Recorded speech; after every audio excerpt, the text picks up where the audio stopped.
Yann Bouvier cultive 6 variétés de pommes de terre sur son exploitation et il produit entre 60 et 80 tonnes chaque année. On est sur un joli développement, oui. C'est plutôt très joli. Si tu as du développement en dessus, c'est que dessous, il y a le potentiel. Il y a 2 ans, le producteur a participé à la création du collectif Terre d'Isère avec 3 autres agriculteurs. Ce regroupement a pour objectif de réunir des producteurs de légumes pour développer leur circuit de commercialisation. Ils ont commencé par un produit de grande consommation, la pomme de terre.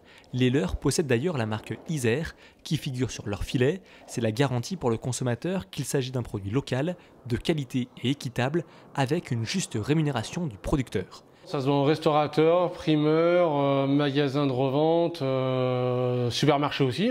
À travers leur collectif, les agriculteurs veulent commercialiser leurs produits à plus grande échelle, notamment dans les supermarchés, des lieux qui sont plébiscités par les consommateurs pour faire leurs courses. Les commerciaux du pôle agroalimentaire de l'Isère leur trouvent des débouchés en démarchant les magasins de proximité et les grandes surfaces. L'avantage de vendre en grande surface, c'est qu'on touche un maximum de consommateurs. Et je pense que le consommateur aujourd'hui attend d'avoir un produit qui soit de qualité et surtout qu'il puisse identifier d'où le produit vient. Afin de répondre à ce nouveau marché, Yann Bouvier a investi dans du matériel de conditionnement avec l'aide du département de l'Isère qui lui a accordé une subvention de 7 000 €, car avant, il faisait tout à la main.